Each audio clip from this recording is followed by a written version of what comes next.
Welcome to Creative Cooking. Today we're making Canadian meat pie, also known as Tourtiere up in Canada. So we're going to start off with 2 sticks of butter, which has been frozen and cubed, roughly 7 to 8 tablespoons of ice water, and we have 3 cups of all-purpose flour. Now, I'm using a food processor for this because it makes it a lot easier than chopping it with a pastry knife. But if you don't have one of these, use a pastry knife. It works. It's just a little more work for you. And usually when I do this, I'll usually put down 1 layer of flour, a layer of butter, then another layer of flour. And it just makes it a lot easier. And then just pulse it until you get little tiny pieces of butter floating around in there. Then gradually add your ice water while pulsing.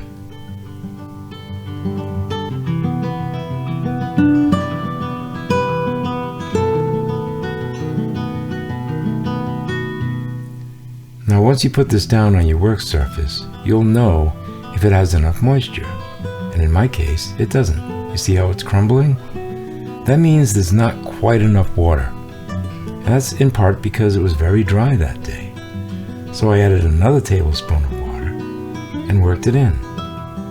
And that worked out just fine.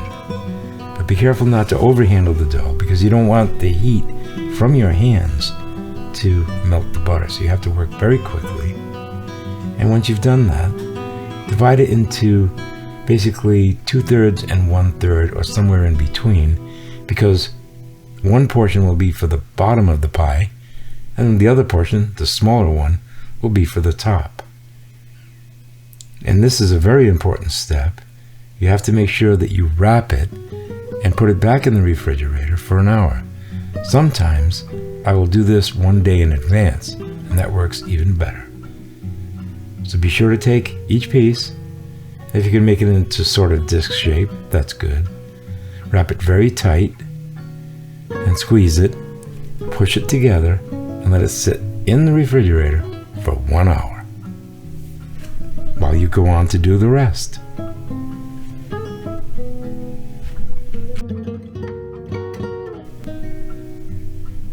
Next thing you want to do is boil a few potatoes. These are 3 small russet potatoes. And we're going to boil them gently with a little bit of salt. And when they're cooked, well cooked, we'll set them aside with the water. You don't want to throw that water away. Then you want to saute your onions with a little bit of butter. And here we have just over a pound of pork and just over a pound of beef. We're going to cook that until it's well done, and then add in the potatoes. The potatoes become part of the filling, also part of the binder. There are more ingredients coming, but what you want to do is mash them. You don't have to be perfect with the mashing because this will cook for an hour. Those will fall apart.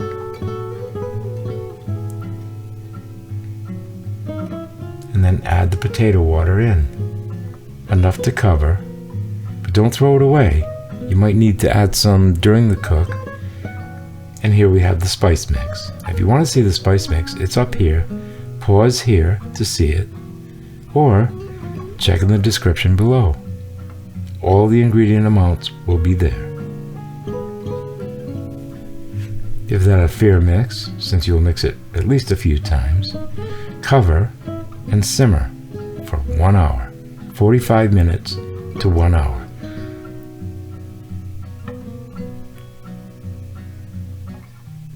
At the end of that cooking time, if you want to, you can remove some of the excess fat from the top.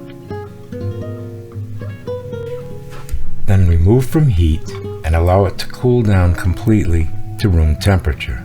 Because the next step is to add 1 beaten egg. We don't want to cook that egg, do we? It's part of the binder. And to that, you'll add 1/4 cup of fine breadcrumbs or cracker crumbs. Not too much, just enough to combine with the potato starches, the eggs. All of these things will help it hold together. So now that we've done that, we're going to roll out the dough. And then I'm going to shut up, which I often do on the long videos. So sit back, relax, watch the process, and enjoy the music.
One of the things that I like about making pies at home is that you have artistic license to make them look as pretty as you want.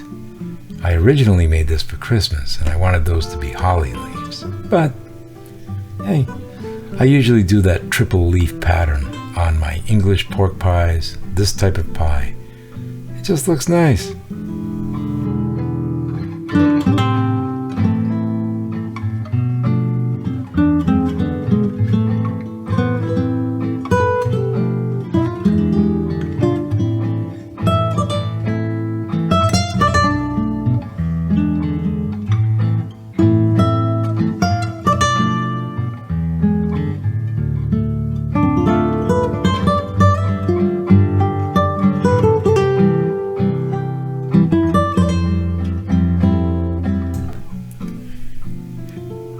I have it on pretty good authority that in Canada, they like to serve this usually with a brown gravy, and a lot of them like to use ketchup. So what I say is, if you're going to use ketchup, kick it up a notch. And this is my favorite recipe for making a spiced ketchup for just this sort of thing. And I'll give you the ingredients right here on the screen, and they'll also be in the description below.